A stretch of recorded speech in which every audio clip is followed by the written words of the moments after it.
All right, so I do have a video. I think I mentioned that uh, in the email, and at first I was pretty excited about it, and I still am kind of excited about it, but not as excited as I once was. So I'm hoping you'll be at least a little bit excited by it. But it's our good friend Aileen, I think is how it's pronounced, and she gets into if we look at Zechariah chapter 14, and she'll read this scripture as well, but it talks about when the Lord actually returns.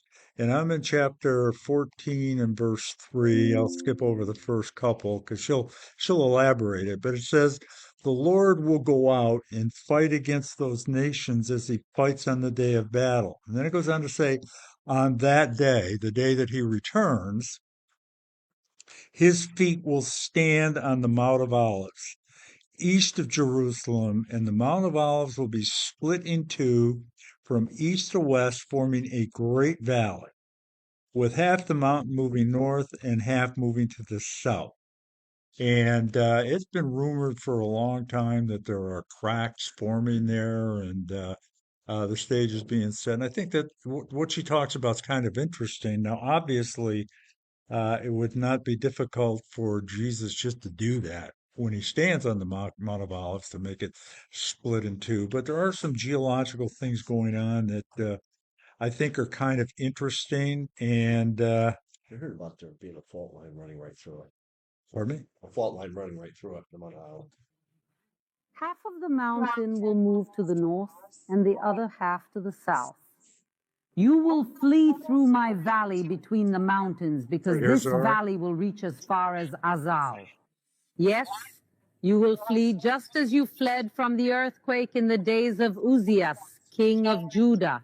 Then the Lord my God will come, and all the saints will come with him. On That's that us, day buddy. there will be no light but cold and frost, but it will be a unique day, a day known to the Lord. There will be no separation between day and night, for even after night falls, it will still be bright as day. This will happen both in summer and in winter. The Lord will be king over all the earth. On that day, there will be only one Lord and only one name, as we have heard. As we have heard, the prophecy says that the mountain will split from east to west, which is exactly this direction, and that half of the mountain will move toward the south and the other half toward the north, and right here in the middle, a great valley will open up. Indeed, these verses speak of a very grand and almost apocalyptic moment. But the question is, why is it going to happen right here on the Mount of Olives? If we look around the old city of Jerusalem, there are many, many hills. The Bible itself tells us, Yerushalayim Harim Savivla, which means that Jerusalem is surrounded by mountains. So why does this prophecy say that out of all the hills, was the Mount of Olives chosen to be opened? That's because the Mount of Olives is connected to two very important prophecies. The first one is related to the Golden Gate, which we see here in front of us. The gate through which Jesus entered on the Sunday of the triumphal entry, and where Ezekiel's prophecy says that it is through this same place that the glory of God will return. Then the man made me return to the outer gate of the sanctuary, which faces east and was closed. And the Lord said to me, this gate will remain closed. It must not be opened. No one shall enter through it, because the Lord, the God of Israel, has entered through it. Therefore, it will remain closed. As for the prince, he will sit there, because he is the prince, to eat bread before the Lord. He will enter through the vestibule of the gate and will leave by the same way. And because of this prophecy, the return of Jesus is related to his entry directly through the Golden Gate, which you can see, which was the only gate in the entire Jerusalem temple complex that faced directly toward the Mount of Olives. And the second prophecy related to this place that we need to talk about is very close to us, so come walk with me.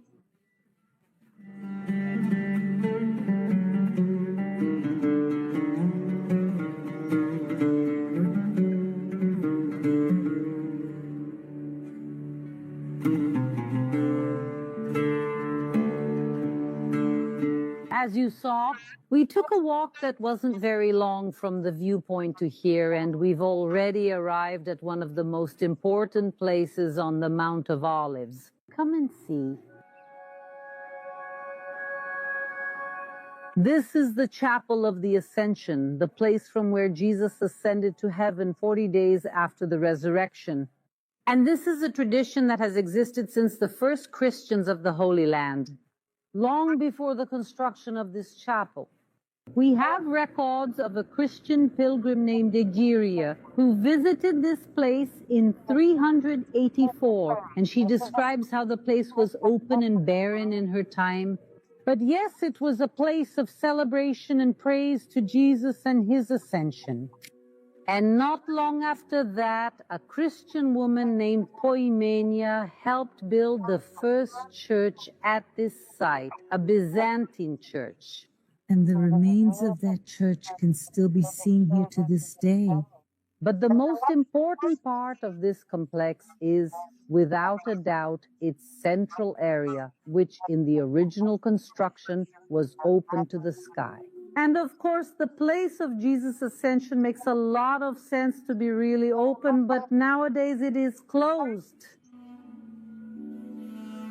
We can see that there is an original rock here, which has been protected since Byzantine times, since ancient times.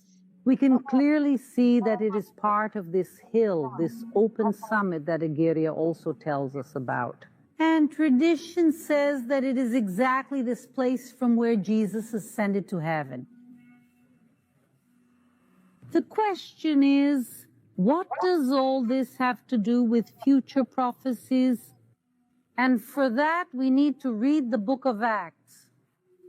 The book of Acts tells us about the ascension of Jesus and tells us that in the same way that he went up, he will return.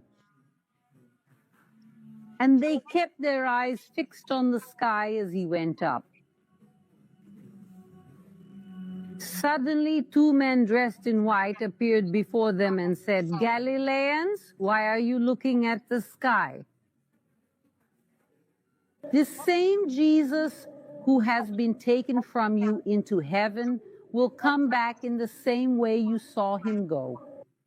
Then they returned to Jerusalem, coming from the mount called Olives, which is near the city, about 1 kilometer away. Because of this prophecy in Acts 1 that Jesus went and will return in the same way, it is believed that this place is the site of Jesus' ascension and also the place of his future return. And it even says that his disciples returned to Jerusalem coming from the Mount of Olives. And that's why, with the return of Jesus, he can walk from here toward the Golden Gate, through the Mount of Olives, connecting these three prophecies. And this walk toward the Golden Gate, we will do together now as well.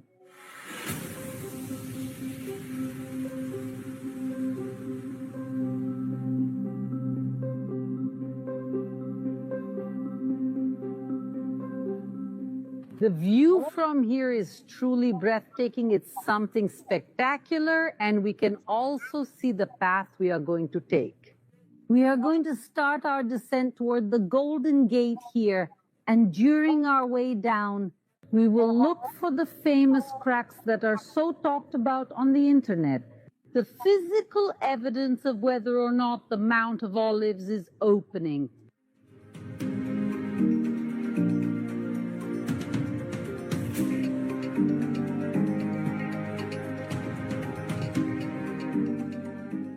Here on our way down, we see right in front of us the Temple Mount.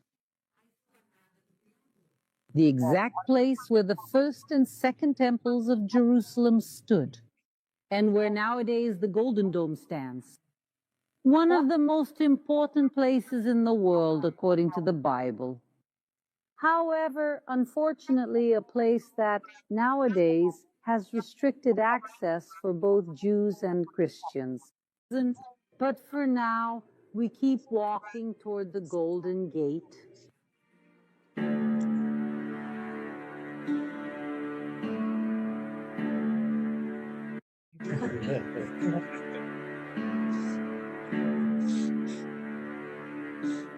We see here a large Jewish cemetery. This cemetery is 3,000 years old and is still in use. The tombs here in the upper area are the newest, and the further down we go, the older they are. We have here tombs of biblical figures such as Zacharias, Haggai, Malachi, one of King Solomon's wives who was the daughter of Pharaoh, and so many other people who changed the history of Israel and the Bible. The question is, why take such a privileged place with a spectacular view, the most beautiful view in all of Jerusalem, and turn it into a cemetery? All of this is also related to biblical prophecies. According to the Jewish interpretation of this same prophecy of Zechariah, if the Messiah has to come through the Mount of Olives and he brings the saints with him, and he will resurrect the dead, Jewish belief says that the first dead to be resurrected are those who are buried here.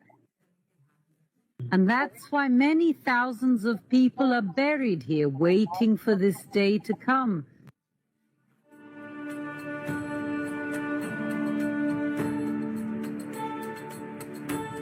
Looking, we see what look like these cracks in the ground, which help us understand a little better the biblical geography, the geography of this prophecy. And as Zechariah says, when the feet stand on the Mount of Olives, it will be split from east to west, and the mountain will open in the middle, half to the south and half to the north. And right here in front of me, what do we see? The Golden Gate? So we see the direct connection from the place of the ascension back. And it's this whole path which will be a great valley all the way to the entrance at the Golden Gate.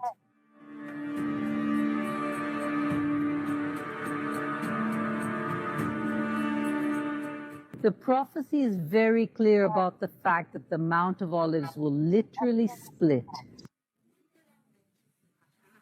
And when we walk here, we see these cracks. We even see holes along the way. And we see on the internet several people claiming the connection of all this with the fulfillment of this prophecy. However, unfortunately, experts believe that this has nothing to do with earthquakes or with land movements or the opening of the Mount of Olives. Instead, this is simply the poor maintenance that was done here on the Mount of Olives, especially in these last few years when we had the pandemic and the war in Israel. So there isn't any deep crack that's causing this on the surface. Instead, this is just poor asphalt maintenance. However, this is not the end of Zechariah's prophecy, quite the opposite. What experts have discovered here in recent decades is truly surprising. And we're going to go down and see the science behind the great opening of the Mount of Olives.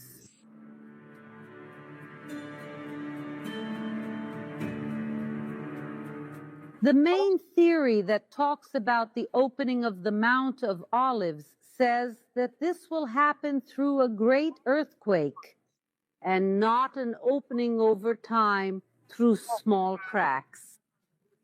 It is believed that this will really happen in a sudden and violent way through a great geological phenomenon. And what do scientists have to say about this theory? Scientists in the 1980s conducted soil analyses here, and the result is surprising. The great Mount of Olives, which rises up here on this side, what type of rock is this entire great mount made of? Chalk. Imagine this gigantic mount entirely made of chalk. That means the Mount of Olives is made up of weak and unstable rocks. Chalk is a very soft rock, easily eroded, and it loses much of its strength when it's wet. And the mount is made up of 2 layers of chalk. The lower layer is called kaakule, which is a relatively hard and more resistant chalk. And the upper layer is called menuha, and it is made up of a very soft chalk, and it makes up most of the hill. And between these 2 layers, there is a very dangerous material, a chalk called marley, which is super plastic, very fragile and weak. In fact, it becomes 4 times weaker when it's wet. Its behavior is very similar to that of clay. And that's why the scientists concluded that the Mount of Olives is naturally unstable. And I'll leave, guys, all the research, the complete research in English from the scientists linked here in the description if you want to read it for yourselves. And it's really something amazing that this great mount rises more than 750 meters above sea level. It is made in such a fragile way. And what draws our attention even more is the contrast between the Mount of Olives and the old city of Jerusalem, which is right here in front of us. The city was built on the entire mountain, which is made of a limestone that is extremely hard and resistant, and it is much more resistant to earthquakes. That's why, according to scientific articles, it's plausible that if a major earthquake happens, there could be significant damage to the Mount of Olives. Meanwhile, the old city could remain intact. But what is the likelihood of a major earthquake happening here in Jerusalem? And the answer is very high, because according to other scientific research, we are very close to tectonic faults. There is a gigantic tectonic fault throughout the entire Dead Sea region, approximately 30 kilometers from where we are. But even more surprising than this is that from this tectonic fault, a smaller fault branches off in this direction. There is an east-west fault line that passes just a little south of the Mount of Olives, as we can see on this map. It marks the Mount of Olives, and this black line is the tectonic fault. Let's make it clear that it doesn't go through the middle of the Mount of Olives, but it passes very close by, and it has an east-west orientation, just as the prophecy said. And I want you to notice something else on this map. Look at its colors. The different colors represent the different degrees of stability of the soil and the slopes. And if we look at the Mount of Olives, all of it is marked in red. The areas in red represent maximum risk during seismic activities. So what is the reality about the opening of the Mount of Olives? Is it really cracking right now? And the answer is no. We don't have any geological indication here of the mountain breaking. Nothing that indicates the fulfillment of this prophecy at this moment. But we know the Bible, and we know that this day will come. And yes, scientists have come to the conclusion that this is very plausible. Yes, a big earthquake can happen here, and the Mount of Olives is especially prone to earthquakes.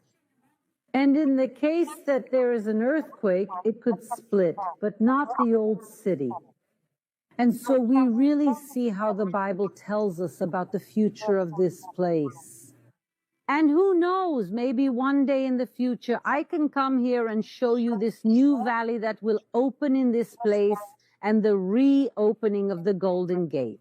But for now, this day has not yet come. But here we are in Jerusalem waiting for this great day. I hope you enjoyed today's video. If you did, don't forget to leave a like, and I'll see you next week.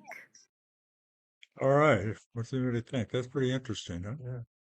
Of course, when Jesus comes back, we know that I always thought that he was going to come back and he was going to virtually land on the Mount of Olives. And that's when it was going to split in two. But that's not the way it's going to happen.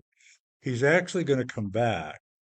And the first thing he's going to do is defeat the armies that are fighting the battle of the War of Armageddon. And that's where you have 180 million troops. And he's just going to go out and destroy that army. And then he'll make his way to the Mount of Olives. And when he does, his feet will stand up there, obviously, as we read in Zechariah 14, and it will split. Now, I think all it's going to take for him to do is to tell it to split. But we have this very unique geological makeup there, I think, with the chalk substructures and it being different than the rest of the old city, which is built on limestone, including the Temple Mount. And then this fault that lies beneath it, I think it's just pretty interesting. So, just one more thing, the stage is being set, could happen at any moment. That will not happen though until he returns. I mean, we've been hearing for years, and I think I just read within the last couple of years they sent a team over there to see if it was opening, and I think that's kind of what she was referring to. It isn't currently, but it could very easily. So exactly as the Bible said, just one more thing, you know. So with that, a couple of articles I'd like to. Visualize, Bob, how looking at the dome of the rock, the Mount of Olives will kind of split this Yeah, way and this way. right. That was helpful to me to visualize. Yeah, it was for me too. I hadn't seen that before. Yeah, And then the gate yeah, he's going to enter through is right. currently blocked. Yeah, has been He's going from to go yeah, right there, right yep. through there. And that's where Jesus will enter. It says the glory of the Lord will enter through that gate. And of course, the glory of the Lord is Jesus. He's going to come in his full glory. So, I was really glad when she said that those tracks that she was walking down weren't really it, because I was going to say, I had a look at driveway that. Sorry about that, Josh. It's called them potholes here. Yeah. A couple of articles. I'll just start with this one real quick. This is kind of off topic, but kind of interesting and talks about how deceived some people are. And this happens to be a pastor at a Presbyterian church. And of course, the Presbyterian church at one time was a very strong evangelical church. But, as we read about in places like Jude and Acts and other places, false doctrine can creep in. And it's very subtle, and over time, it just decays the whole body. And that's kind of what's happened with various mainline denominations. But here's a female pastor at a Presbyterian church gave a sermon not too long ago, and she says, if Jesus were here today, he might have said, now listen to this, blessed are those who end their pregnancies. Imagine sitting in a church pew expecting to hear Jesus' words of mercy, hope, and eternal truth, and instead hearing him recast as an advocate for ending unborn life. This is the reality confronted by those who witnessed Reverend Dr. Rebecca Todd Peters, a Presbyterian pastor, openly bless abortion from her pulpit. She did not hedge, soften, or apologize. She claimed that Jesus would act as an abortion escort, a doula, D-O-U-L-A, whatever that is. I'm not sure what that is, and even bless those who terminate pregnancies. And she rewrote the Beatitudes to declare, blessed are those who end pregnancies, for they will be known for their loving kindness. So I won't go on and read any more of that. It pretty well sums up what's coming from at least one of the mainline church denominational I pulpits. don't want to be heard today. She stands. It's not biblical. Pardon me? It's not biblical. I don't know, not quite. Not hardly. Okay, the next thing I want to go over quickly, and over the next couple of weeks, I'm going to be spending a little more time talking about, and I want to spend some time maybe next week getting into kind of a deep dive on this roadmap or this board of peace that is being developed and Trump is heading up and including representatives from all over the world. Uh, fascinating thing. And it seems pretty clear that one of the intents is for this organization, at least that's what he'd like to see happen. I don't know if it's going to be successful or not, is to ultimately replace the United Nations. And um, first of all, this idea and just has so much associated with this. For example, one of the things that Gaza is going to become, if they ever do complete this restoration, is a digital city. It'll be like a 15-minute city we've heard so much about, where people will be controlled, everything will be digital, it'll be ultra modern, they'll be on the coast, it'll be a beautiful place. But just one more step toward the one world system that's being built. The other thing is that um, it's God's land. Gaza is God's land. Uh, we don't have any right. Nobody has a right to tell Israel what to do with that land, and that's basically what's happening. That's contrary to what the scriptures tell us. When God says, "I'll bless those who bless you," that it's your land, it's an everlasting, eternal inheritance, and I'll curse those who curse you. I'm just thinking, boy, President Trump, please back off of that. But I don't think he will. But anyway, the other thing is, and it's interesting. If you go back to the 1970s, you see the Club of Rome under Klaus Schwab, who headed the World Economic Forum until he retired earlier. Well, last year he actually retired, but he helped in developing this new map of the world, consisting of regions instead of individual nations all over the world. And guess how many regions they came up with? 10, right? Is that not what we read about in Daniel and Revelation? There'll be 10 member, and in Daniel we read there'll be 10 nations out of which the Antichrist will rise. And not that what Trump is trying to do is that, but I think it's a foreshadowing, or it just typifies what's going to happen when the tribulation finally starts. So there's a lot going on with that. The other thing I want to get to a little bit later tonight is kind of what's going on tomorrow. I think we all know that, we should know that maybe we don't, but that Netanyahu is coming for a closed door meeting with President Trump tomorrow. For sure. He's only going to be here for 42 hours. And we'll talk a little bit about that. I think we can speculate what it's all about. Has to do obviously with Iran. President Trump hasn't done anything yet, but his reputation probably is at stake. And I'm going to go through four articles that deal with what's going on over there and kind of try to tie them together. It's based on a study that I listened to that James Cadiz did a couple of days ago. I'll go through that gets into what's going on with Iran and this whole idea of a peace process. It's not going to happen.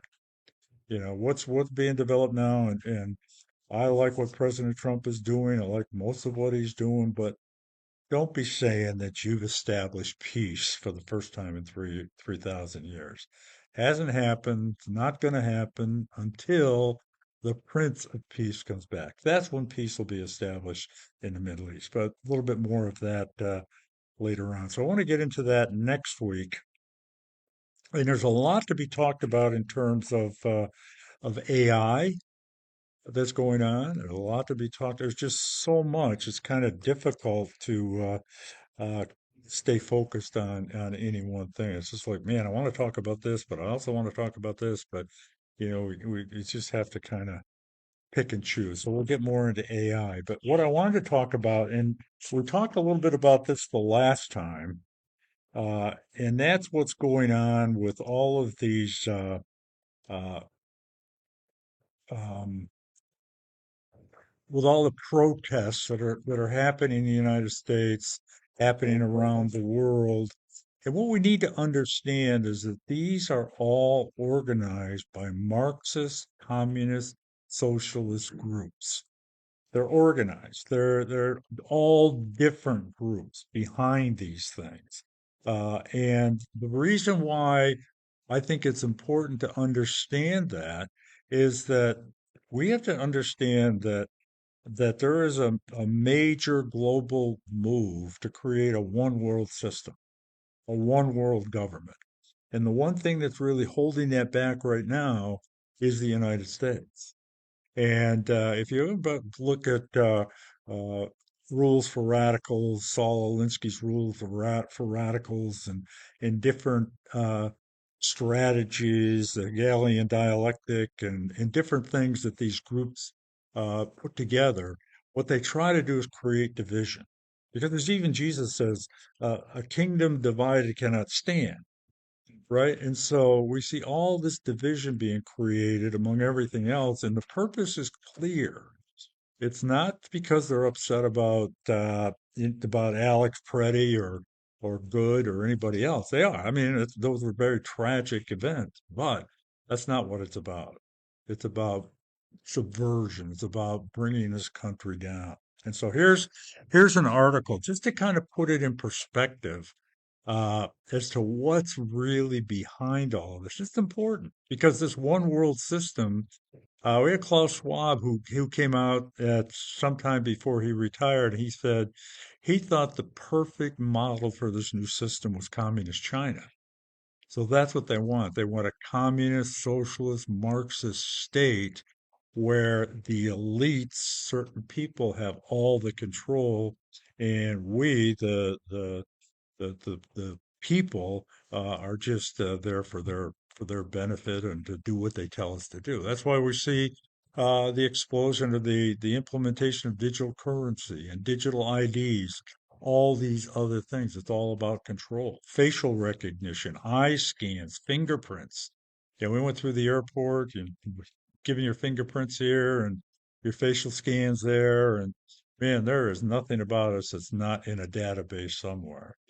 So the only thing that remains is to bring this all together. And I think they're well on the way through Bill Gates and others to do just that. But uh, this is I'm not going to go through this whole thing, but this is just an overview of what is happening with all of these protests. And it seems as though maybe it's quieted down a little bit in the last week or so, probably because it's so cold.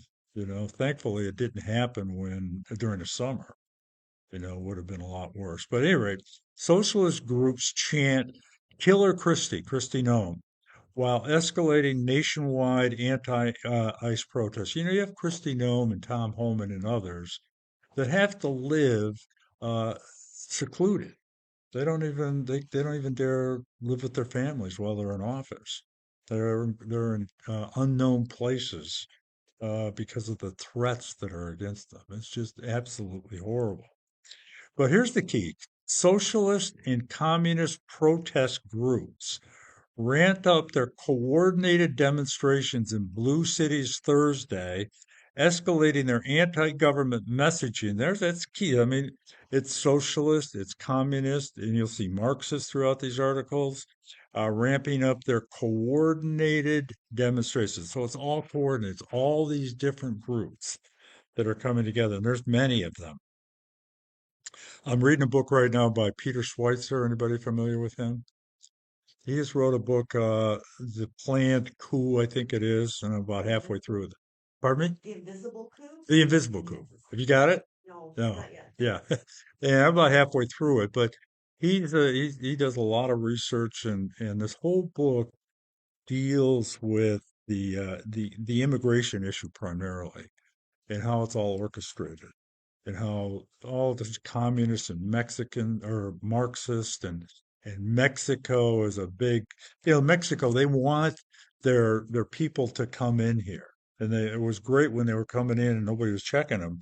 But they want them to move in because they actually believe that they are entitled to a significant portion of the Southwest United States. And so they're trying to infiltrate those regions with Mexican citizens. They don't want them to learn the language. They don't want them to become a part of the culture. They want to keep them separate so that they can continue to overpower us. And this is coming from the current president of Mexico. And it's not just Mexico, but China is doing the same thing. Some of the things that he points out in his book on what China is doing to infiltrate this country, it'll make your hair stand up. So he's a very reliable, knowledgeable. In fact, he was on Fox News just last night. So Peter Schweitzer, was it The Invisible Coup? Yeah, I'm halfway through it. I should think I know the title. So the groups including the Democratic Socialists of America, that's Mandami, that's AOC, that's Bernie Sanders, that's all of these people. The Party for Socialism and Liberation and the People's Forum. You see the People's Forum coming up all over the place. The People's Forum was originated and is funded by a guy that was actually born in Middletown, Connecticut. His name, if I could find it somewhere, it'll come up a little bit later on. Um, it's an article here. Neville Roy Ray Singman, Singman.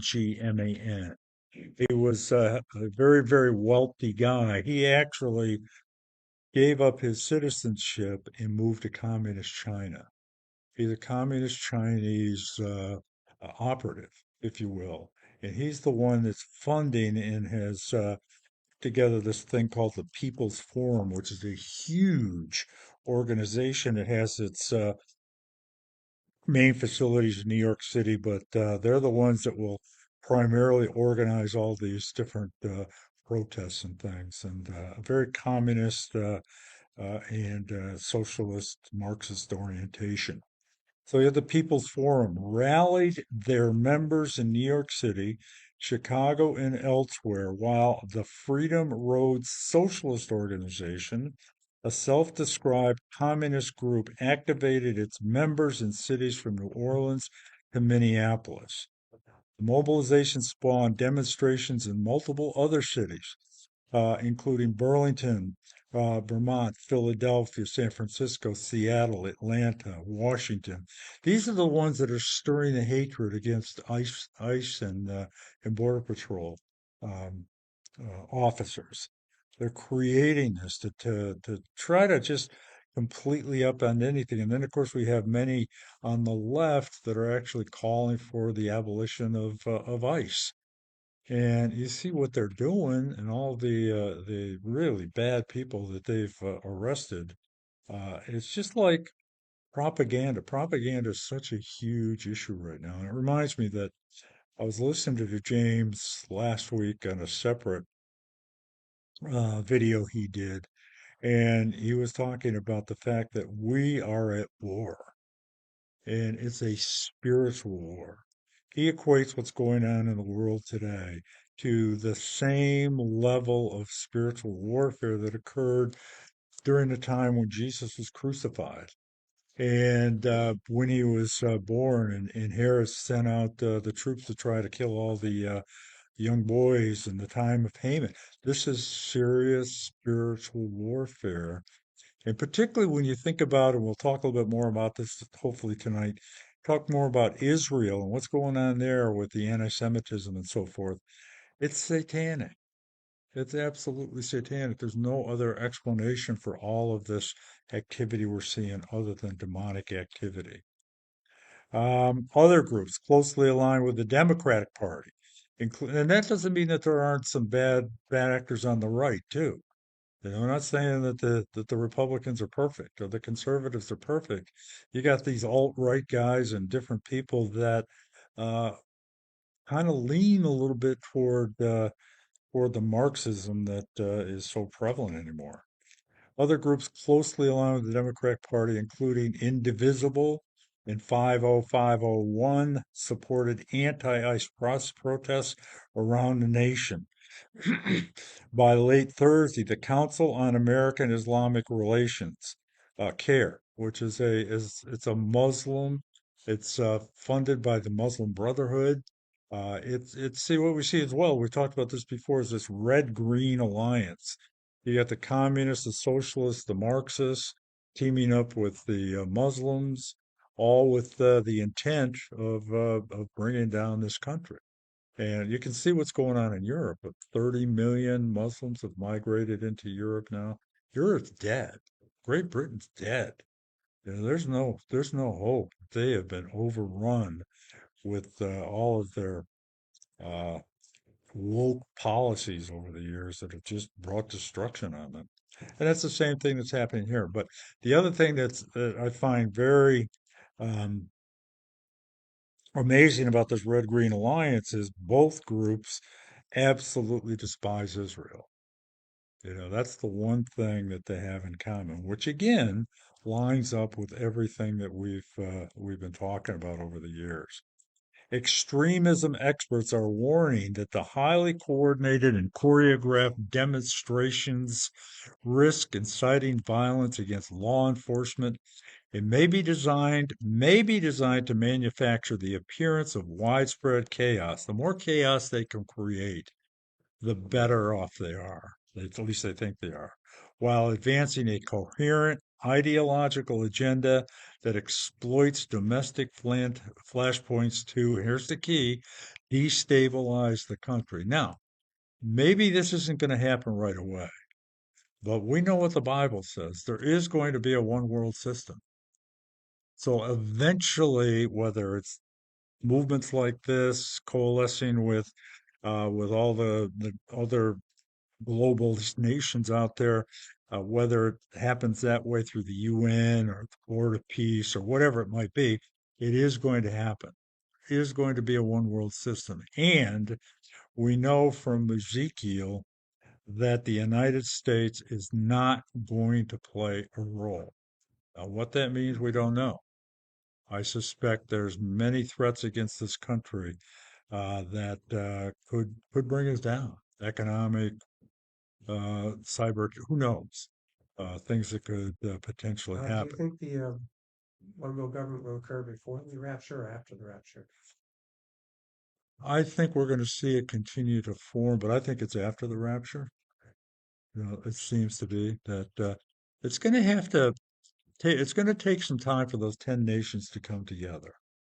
And then we see Antichrist coming on the scene pretty quickly, at the very beginning of the tribulation. So it's going to happen fast. And it's going to happen fast, which means that the tools that Antichrist is going to need, we talked about this before, to track people, to monitor what they buy and how they buy and sell and everything else has to be in place. And I would suggest, and I've heard for a few years now, that the technology needed to do that is there. You couldn't do it with people. We live at a time when coincidentally, we've got this Star Trek or Stargate project taking place, which is developing all of these huge data centers. Stargates. Huh? And so all of these things taking place is not a coincidence that these things are happening. Now, how they deal with the power and all the other stuff remains to be seen, but it's all coming together. So when Antichrist comes on the scene, he's not going to have 6 years to put a system in place. And there's not enough people in the world to do it, through human beings. So it has to be done with a highly sophisticated technology and with quantum computing coming on board and 6G and the AI, being able to do things at speeds that are, you know, unimaginable. It's just all happening at the same point. Here's a guy, this author wrote, I just wish the average American realized there is a network of far left agitators in America who are Marxists, Leninists, Socialists, Maoists, and even North Korean apologist Stu Smith, a researcher at the Manhattan Institute with an expert on domestic terrorism, told Fox News Digital. Now, I want to throw this out, and we'll get to it a little bit more in detail perhaps later, but um, this whole idea of trying to come to an agreement with Iran, it's never going to happen. You can't trust what Iran does, and I think that's one of the reasons Netanyahu is coming here. But is it possible? I just throw this out. I haven't heard it in the media, but just something to think about. We know that there's upwards to 100,000 terrorists within various terror cells within this country. And so, is it conceivable, and Trump might know this, that if we attacked Iran again, that the Ayatollah could just send out an order of some kind? Is that possible? I don't know. Maybe that's one of the reasons why we're seeing a delay. And who knows what's going to happen? Personally, I think there's going to be some sort of attack, and it's just I don't know how it's going to turn out. We'll just have to wait and see. Um, so they arrived and unfortunately, you had Renee Good and this fellow Alex Preddy, and what these groups needed were martyrs. They needed these martyrs. Now, what happened to both of those people was tragic. You know, uh, that they all had loved ones and didn't deserve to have happened to them what happened. And I'm not getting into the how it happened or the reasons. I happen to think that if they were to try the cases in the courts of law, the justifiable outcomes would probably be the verdict. But um, think about, and I have an article here, another article somewhere, where within a matter of just a few minutes, when the fella in Minnesota or Minneapolis, Alex, was killed, that they had people coming in from all over the place. They had like these people out and they're watching the cars and they're watching this and they're watching it. They were actually waiting for something to happen, and when it did, all these protesters came on the scene. It was like it was a coordinated effort. So, um, so I won't go into much more of this. Um, there's a lot more to it. If you want to, you can look it up. Here's a comment by uh, a fella, some young kids, younger people. At the New York City demonstration, protesters spoke bluntly about their ideological orientation. Quote, I personally identify as a Marxist Leninist Maoist, following the teachings of former communist leader Mao Zedong, said demonstrator Ty Burris. He's only 18 years old, who held a handmade sign depicting a hammer and sickle smashing a giant ice cube. Burris is a member of the Party for Socialism and Liberation, who self identifies as transgender, said losing faith in the Democrats and never having faith in the Republicans led him to embracing communism. So now I'm a communist. One demonstrator sold copies of the Workers' Vanguard, which calls itself a Marxist newspaper, of the Spartacist League, the U.S. chapter of International Communist League. Another protester handed out copies of a newspaper, The Revolution. It just goes on and on and on. And some of this can be, you can just equate it to incrementalism. It's a little here, it's a little there, and all of a sudden things are getting out of hand. So I think it's good to keep in mind that not everything, as J.B. Hickson says, is as it seems. So, food for thought here. And here's another one. The far left network that helped put Alex Preddy in harm's way then made him a martyr. There were encrypted signal messages that show that's what I was just talking about, rapid responders mobilized demonstrators to harass federal agents. Then social groups capitalized on the killing to foment protests. A coordinated web of encrypted chats, street alerts, tracking device, abductors, and a sophisticated database shows that agitators were already mobilized at the scene where 37-year-old Alex Pretty was killed minutes before any shots were fired. How does that happen? So there's a lot of organization taking place, a lot of anti-capitalist, anti-democracy, democratic moves taking place. All right. Um, Tomorrow's meeting. We know that there are negotiations apparently taking place between Hamas and members of the Board of Peace or whatever. There's negotiations going on with um, Iran, and I want to just kind of go over. This is, I thought, a very good summary that James gave the other day, and he's relating to or referring to four different articles that he was reading on this particular day. He actually did this at 2:30 in the morning. He had read these articles and got up and was talking real softly because he didn't want to wake up his wife. I mean, yeah, you don't want to do that. At any rate, um, I'll just kind of give an overview of these four articles, and it's just interesting that what you see and what's real are not always the same thing. In the Palestinian Authority, now the Palestinian Authority essentially runs at least most of the West Bank, which is Judea and Samaria. That's the Jewish heartland, a highly contested area.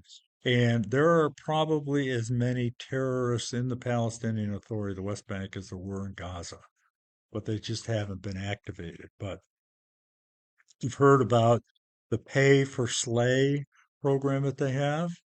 And Mahmoud Abbas, the head of the Palestinian Authority, said that they were going to stop doing that. But the Palestinian Authority publicly claimed that they stopped this program, but a Media Watch article claimed it did not stop. In fact, in just 2025, it paid approximately $315 million to 23,500 terrorists. Payments were hidden by moving terrorists into Palestinian Authority civil service jobs and their pension system. The investigation revealed that 10,000 terrorists were paid over 230 million, placed on a pension or civil service payrolls, and another 13,000 were paid 36 million through various PLO channels. The agency, they said they developed, because all this money that they have coming in is from foreign contributions, foreign donations, foreign money. And they claimed that they developed an agency this money would flow through to help the citizens, the people of the Palestinian Authority. Well, they did an investigation. That agency doesn't even exist.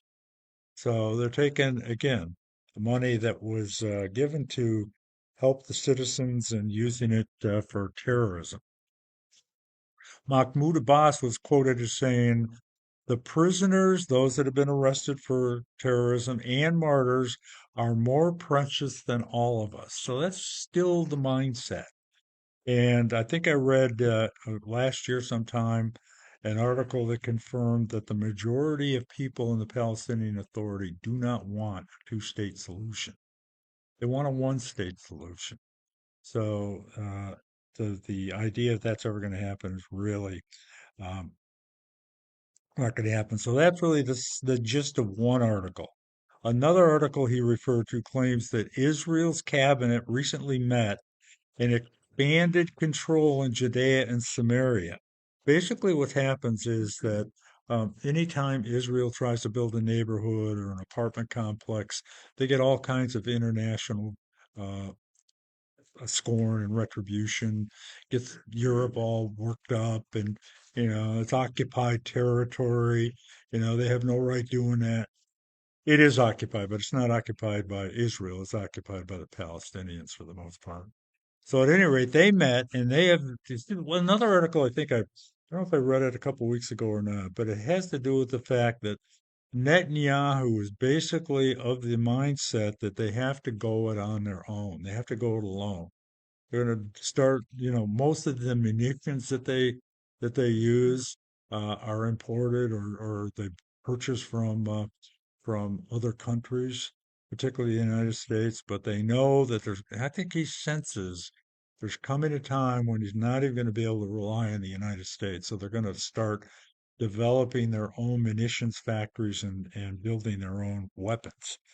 And interesting that talk about all this aid that people complain about that comes from the United States to Israel. Well, what it is that uh, the United States will fund um, Israel with F-35s, machine, jets, whatever, but then Israel will spend the money back, actually pay for these things. So it's not as though it's being given to them. So it's a circular thing. The money comes there, the equipment comes in, Israel takes it, and then they buy it. So it's not as though if we're donating or giving money to Israel, it's being lost or anything like that. But this article claims that the Israel's cabinet met and expanded control in Judea and Syria of Samaria of the area commonly known as the West Bank. They've been reducing restrictions on land.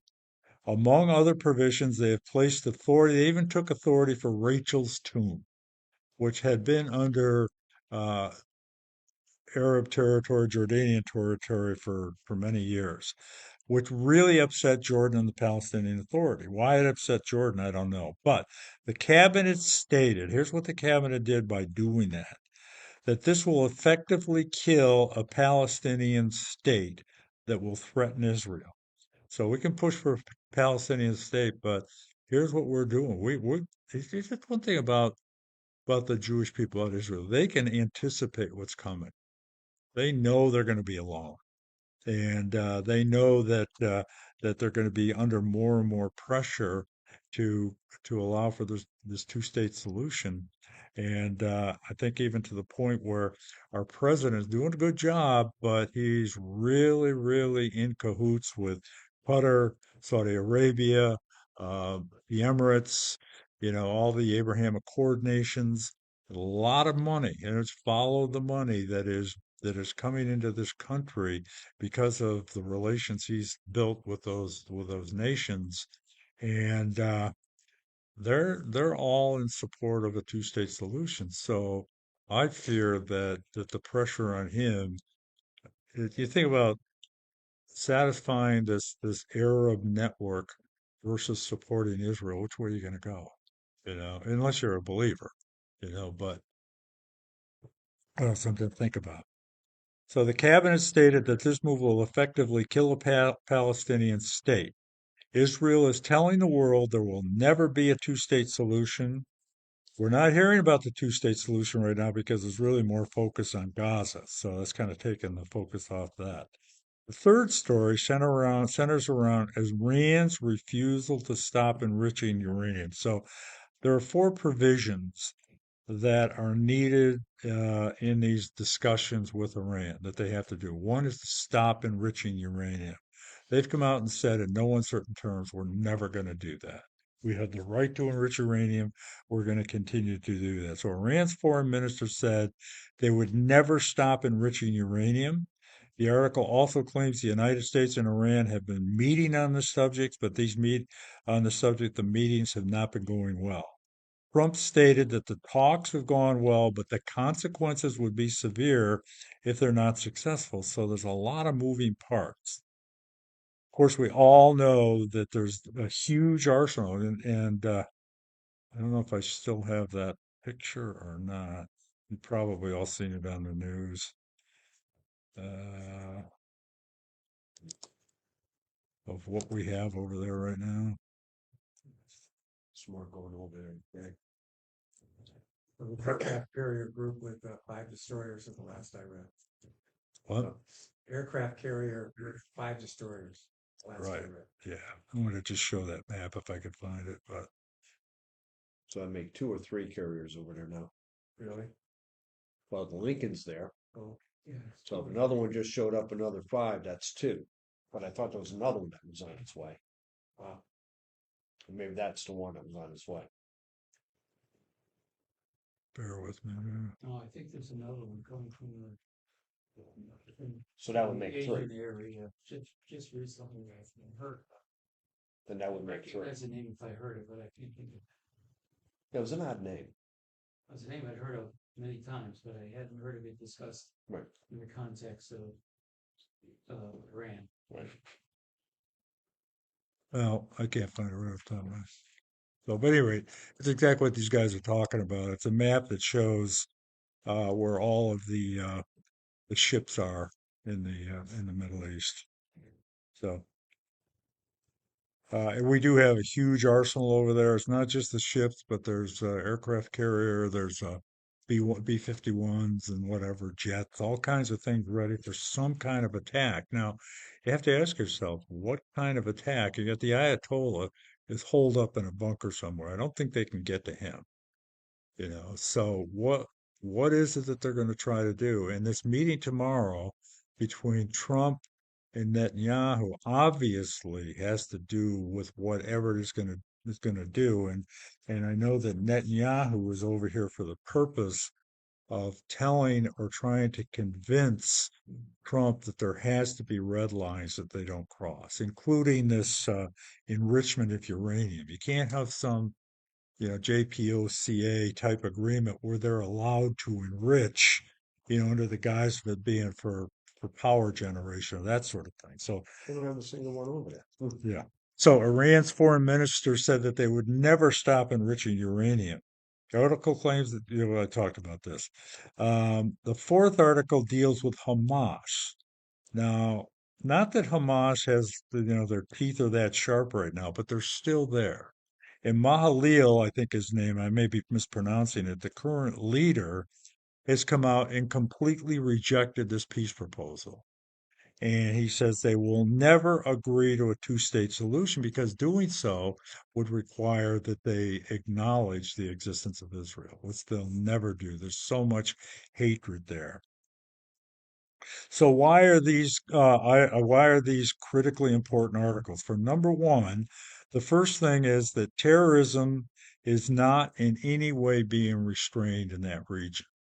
All this talk about this peace proposal and everything, terrorism, whether it's Hezbollah, in the potential from Hamas is as alive and well as it's ever been. To the contrary, it's being funded and protected. These articles draw a vivid picture that terrorism is actually celebrated, whether it be in Jordan, Gaza, the PA, Israel, the PA, which is part of Israel, actually, or the Palestinian Authority, the West Bank, Iran, Qatar. It's all about the destruction of the Jewish state, and that's not going to stop. The second thing is the PA is still funding terrorism, like they have been. We just saw that while pretending to perform while receiving Western funding. They want us to think they're changing. We see Hamas glorifying mass murder and vowing to Israel's destruction while Iran continues to seek nuclear capabilities. These articles are interconnected, demonstrating that Israel is surrounded by actors that reject coexistence altogether. They don't want compromise. They don't want disarmament. This is kind of like a hudna. A hudna was a false treaty. It's a false treaty that Israel will agree, or that the Muslims will agree to something. They'll enter into an agreement, and then just as soon as they possibly can, they'll break it. You can't enter into a treaty with Hamas, certainly, or with Iran. And I appreciate what President Trump's trying to do now. They may be way ahead of us. He may have already said, forget about it. We can't negotiate with these guys. Who knows where we are? And I think probably people are saying probably by mid-March, if we're going to move, that's when it'll happen. Every diplomatic attempt to reform is only cosmetic. Clearly, Trump has a moral basis for wanting peace, but no one else in the region does. So he's kind of swimming against the current. What is also startling, here's another thing, is that Western interest, whether it's Europe and even, certainly the prior administration, not so much the current one, that when it comes to achieving peace over there, it's always about Israel's need for self-defense. They're going too far. They're doing too much. They're committing atrocities. They're committing, you know, all these different acts of terrorism themselves. So Israel can't win. And I just think, in light of everything that's going on, it's important to understand what we're seeing and what's really behind the scenes. So a little bit on the domestic front, a little bit on the Middle East front. With that, we're almost out of time. So what I thought I would do is spend 5 minutes, and I've been promising to do this for the longest time.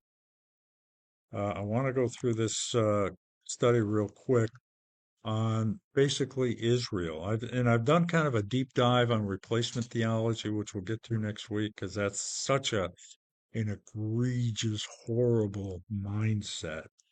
More on that next week. And I've already gone through the first slide. But just when it comes to Israel, uh, we have to understand, and this is gets to the idea of replacement theology, that somehow God has revoked his agreement, his covenants with Israel, and replaced the church. Much more on that next week. But we have to understand that God has a distinct plan for natural Israel, which is really the best argument for a pre-trib rapture, because the tribulation is not about the church. The tribulation is all about Israel, that 7 year period, which has not yet taken place, Daniel's 70th week. And so there's no need for the church to be here. So the tribulation is more about Israel. In the book of Acts, when it comes to distinguishing between the church and natural Israel, in the book of Acts, the church is mentioned 19 times and Israel is used 20 times. Now, what's the definition of dispensationalism, which I think all of us in this room are? Dispensationalism just simply says that we read the Bible literally.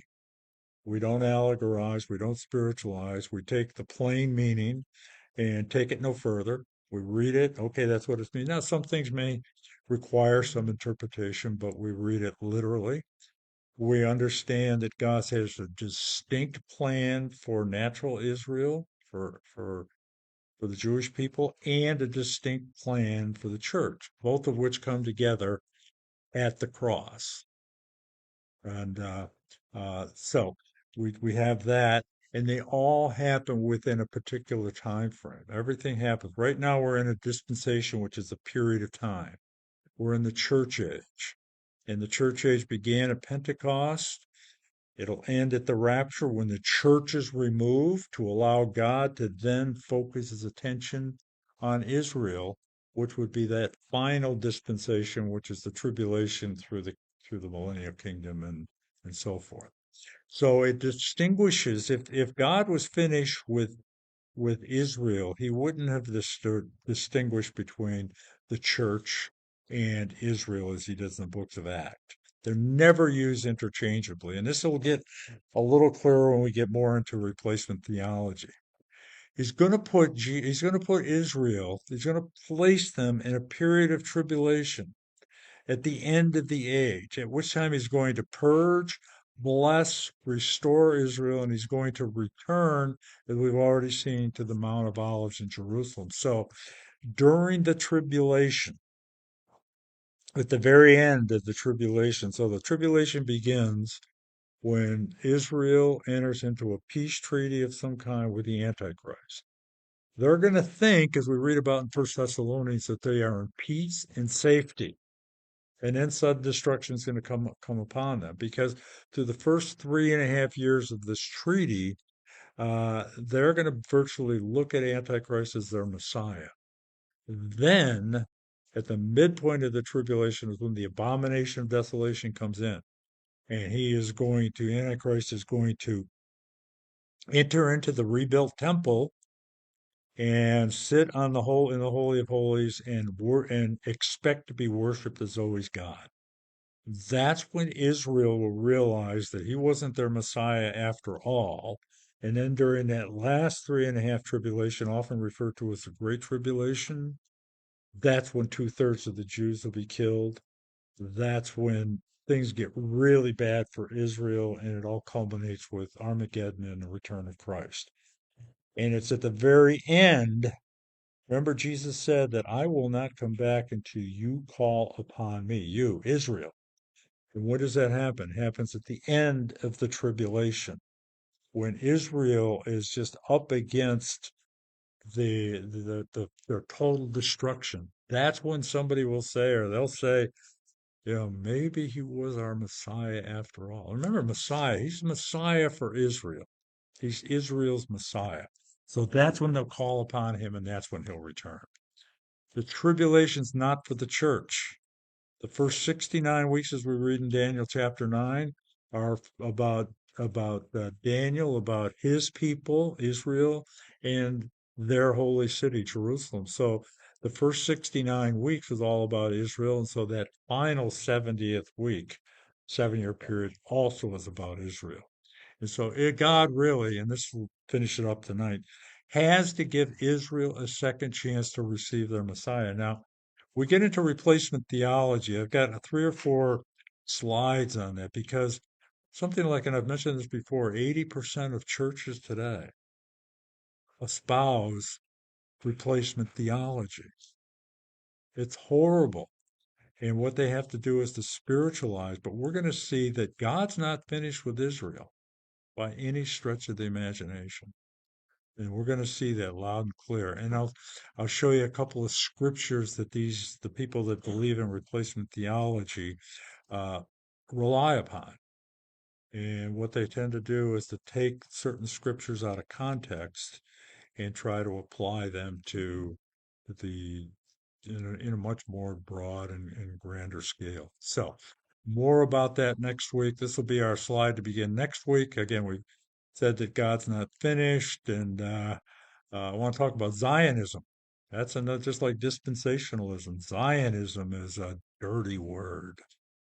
I don't mind the Jews, but those Zionists, they're the ones that I don't like, or we don't like. It's the Zionists. Well, we're going to see that the author, the founder of Zionism, is none other than God Himself. He's the one that coined the term Zion, and it's all it is Zion. We'll talk more about it next week. But the origins of Zionism, a little bit more about what it really means. We'll get through this and then see where the Lord takes us after that.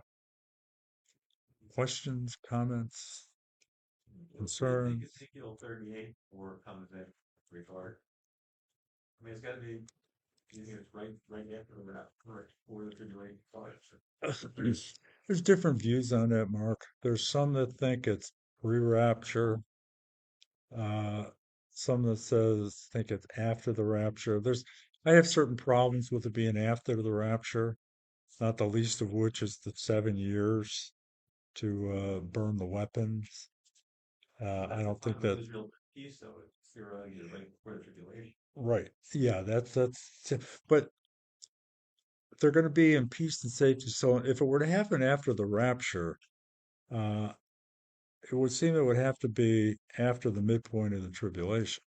It would have to be the midpoint because if they sign this agreement with Antichrist as the rule of the world, how is it at that point that this confederacy could move on Israel? I guess a long-winded, poor explanation, but to me, it's just more sensible or makes more sense that it happens before the tribulation.